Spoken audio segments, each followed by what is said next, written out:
Shalom, selamat pagi saudara-saudari yang kasih Tuhan kita Yesus Kristus. Pagi hari ini saya akan menyampaikan satu renungan yang saya ambil dari Ayub pasalnya yang ketiga, ayatnya yang pertama. Ayub pasalnya yang ketiga, ayatnya yang pertama. Saya akan membacakan untuk kita sekalian. Sesudah itu Ayub membuka mulutnya dan mengutuki hari kelahirannya. Saya memberikan tema pagi hari ini, Kejatuhan Ayub. Kita mengetahui kata sesudah itu sangat penting. Sesudah apa teman-teman? Ini merupakan satu pertanyaan yang dapat membuat kita mengerti kronologi kejadian waktu itu. Sesudah itu Ayub membuka mulutnya dan mengutuki hari kelahirannya. Sesudah sahabat-sahabatnya yang jauh itu datang, itu yang pertama, sesudah yang pertama. Sesudah yang kedua, sesudah seluruh bencana yang dia alami dan perkabungan yang dia lakukan, dia mengutuki hari kelahirannya. Kata sesudah sangat penting untuk menyatakan satu kondisi yang telah Ayub alami.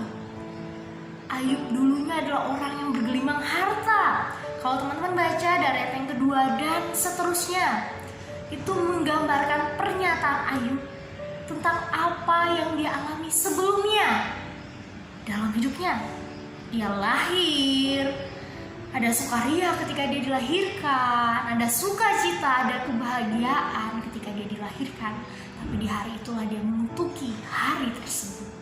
Kenapa demikian? Kalimat sesudah di sini sangat penting. Tuhan memberkati Ayub dalam kehidupannya.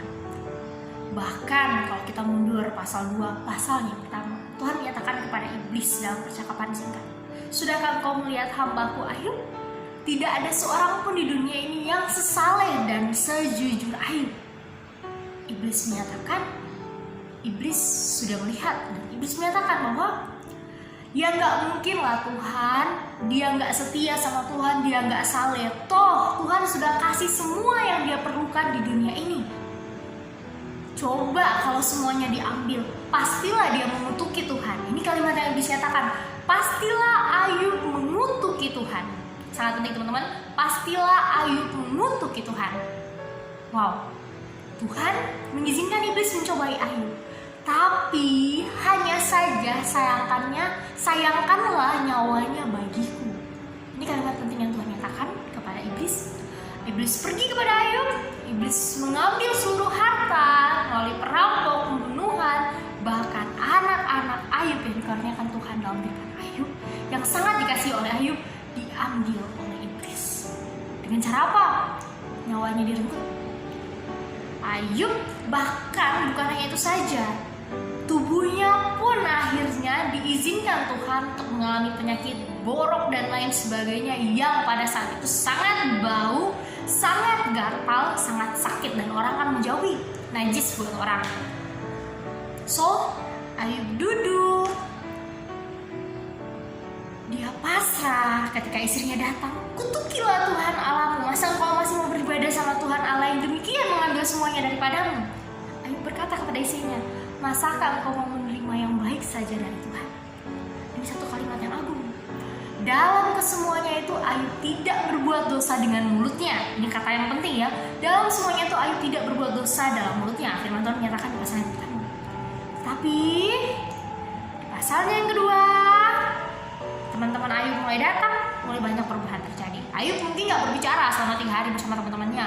Mereka menangis bersama Ayub, ikut meratap bersama Ayub. Dan 3 hari setelah itu berlalu, sesudah semua yang terjadi, akhirnya Ayub jatuh dalam dosa. Dia mengutuki hari kelahirannya. Pertanyaannya nih, kenapa dia berdosa? Bukankah dia tidak mengutuki Allah dengan mulutnya? Bukankah dia hanya mengutuki hari kelahirannya? Ini yang menjadi pertanyaan sangat penting. Mengapa Ayub dikatakan jatuh dalam dosa, sedangkan dia tidak mengutuki Allah? Yang awalnya kata iblis pasti dia akan mengutuki Allah. Tanpa sengaja, walaupun Ayub tidak mengutuki Allah, tetapi karena sungut-sungut yang dia utarakan, karena kutuk yang dinyatakan atas kelahirannya, dia telah ibarat kata menjilat kembali ludahnya. Ketika dia berkata kepada istrinya, "Masakah engkau hanya akan menerima yang baik saja dari Allah, tetapi tidak menerima apa yang buruk?" Ayub mengutuki hari kelahirannya karena dia berfilsafat. Pada waktu itu filsafat sudah ada ya teman-teman, berpikir. Dan teman-teman boleh baca kembali bagaimana teman-teman Ayub, sahabat Ayub ini menyatakan kembali tentang argumentasi mereka dalam pola pikir mereka. Di sini Ayub berfilsafat, mengeluarkan keluh kesahnya dengan mengutuk hari kelahirannya. Ini berarti dia menyatakan kepada Tuhan, lebih baik Tuhan tidak pernah menciptakan saya. Ada penolakan terhadap diri. Yang pertama ada penolakan terhadap diri. Ayub mengutuk di hari kelahirannya karena dia menolak kepahitan yang harus dia rasakan, pergumulan yang harus dia rasakan yang Tuhan izinkan. Dia menolak itu semua. Yang awalnya dia menyatakan kepada istrinya, masakah engkau mau menerima yang baik saja dari Tuhan, tetapi yang buruk tidak. Akhirnya Ayub sendiri tidak mampu menerima yang buruk. Penolakan Ayub di sini sangat jelas teman-teman. Dia tidak mampu untuk pergumulan yang dihadapi. Saya, dalam kehidupan saya, rekan-rekan sekalian pasti pernah mengalami yang namanya pergumulan. Di titik inilah iman kita diuji. Apakah kita akan menolak apa yang sedang kita gumulkan dan menyatakan, aduh Tuhan, mending saya gak pernah dilahirin di dunia ini. What's wrong with that? Apa yang salah dengan itu? Kalau kata manusia biasa, toh semuanya juga bakal ngelakuin hal yang sama kayak Ayub mungkin. Tapi di sini kejatuhan Ayub, dia menolak apa yang sudah Tuhan jadikan dan Tuhan izinkan.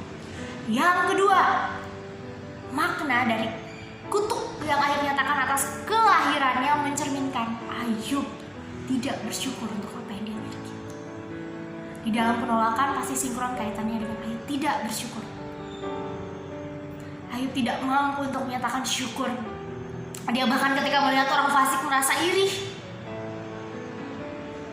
Dia melihat orang yang hidup merasa iri kepada orang-orang itu.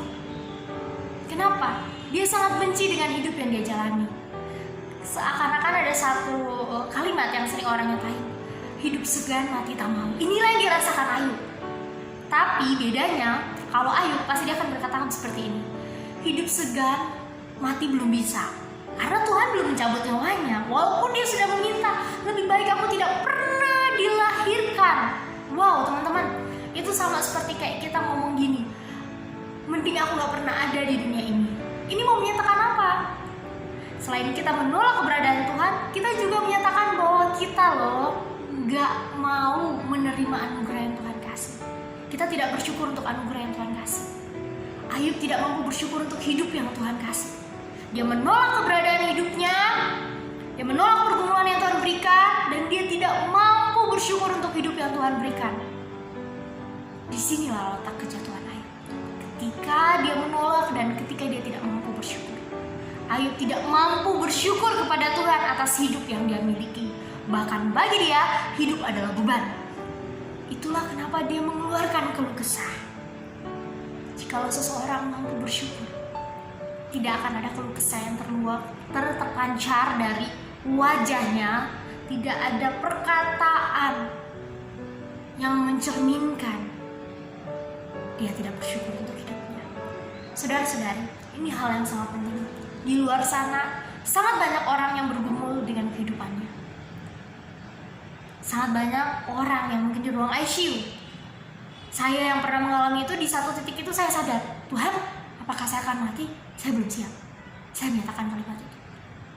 Walaupun sebenarnya pada hakikatnya saya merasa saya udah gak ada guna hidup, kuliah udah gagal, lain sebagainya. Di situ saya menyatakan, Tuhan, ketika saya di ICU, apakah saya benar mau mati? Saya belum siap Tuhan, saya belum siap. Tapi saya juga tidak mampu menerima hidup saya. Kenapa? Karena saya mau menolak karya Tuhan atas hidup saya, dan saya tidak mau bersyukur untuk hidup yang Dia berikan.